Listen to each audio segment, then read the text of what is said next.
Good evening and welcome back to Prime of Midlife. Today we are talking housing. And why is it that retailers are becoming players in the housing world? You may have seen the news. John Lewis is joining with Aberdeen Asset Management, as it was. I think it's Aberdeen, ABRDN it's called now. They're joining with finance firm or investment firm, whatever it is, to build houses or homes. They are going to build over 2 stores, and they're also going to build where there's a warehouse. Don't think they've got planning permission as yet, but this is their intention. And personally, I find that quite a scary intention, because it's affordable homes and it's pretty much in quite a high cost area. So affordable homes, I think, if I'm correct, is 20% below market value. Now, if that's in London, affordable's no more affordable to normal people than fleeing there.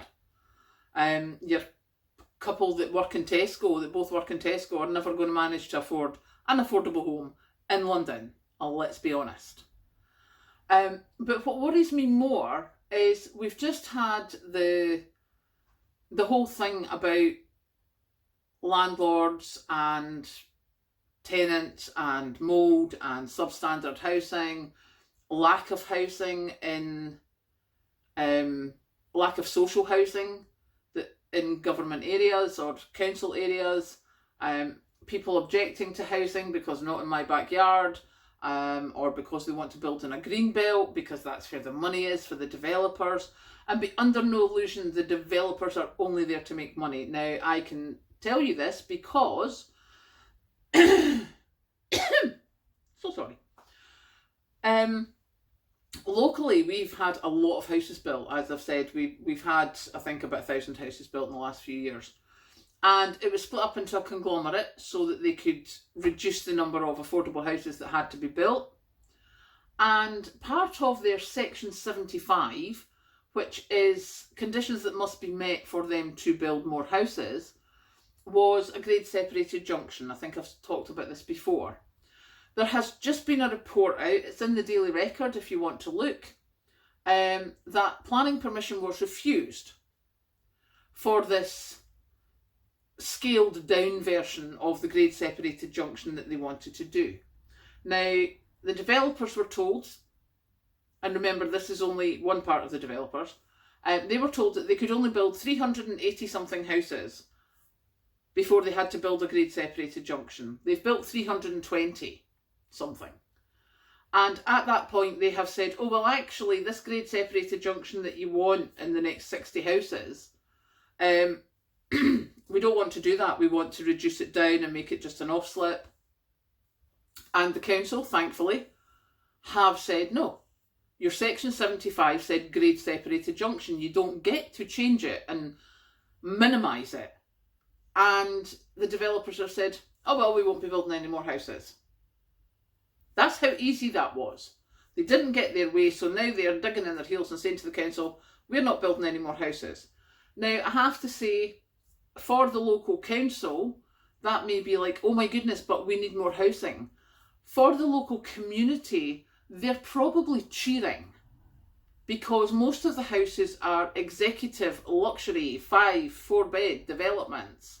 And as I told you, the affordable housing got put to the village 5 miles away because it was cheaper. So it's going to be interesting to see what Aberdeen and John Lewis are looking to do with this. But I do think it's a bit of a scary precedent in that retailers who are having to close because people aren't buying as much, well, where can we make money where, you know, it doesn't depend on whether people have got money? Oh, let's invest in building homes because people need roofs over their heads. Personally, I think the government would be better sorting out the homes that are there and sorting out the rogue landlords, because there's a whole lot of no-fault evictions getting done now because landlords want more.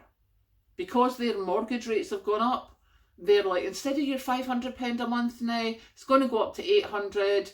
Well, I can't pay that, you need to give me 9. No, right, that's fine. No fault eviction. Off you trot. And there's people queuing in the streets to see these properties. You know, the heating, lighting, heating and eating, do you know, there's something somewhere in the back of my head that says, you know, United Nations or something says that you're entitled to shelter and such. And the UK government has stopped even doing that. And that is ridiculous. And I don't think for 1 minute that if John Lewis is going into affordable property, not social housing, but affordable housing, I don't think for 1 minute they'll be the first. As soon as somebody else sees that as profitable, there'll be other companies right in there. But that leaves us at the mercy of profiteering, which I think is just not acceptable. So please be aware, keep an eye on your planning permissions, etc. Keep an eye on your Section 75s. If you've suddenly got a lot of housing going up, there will be Section 75s. They maybe need to pay towards the school upgrading, they maybe need to pay towards the roads upgrading or the water upgrading.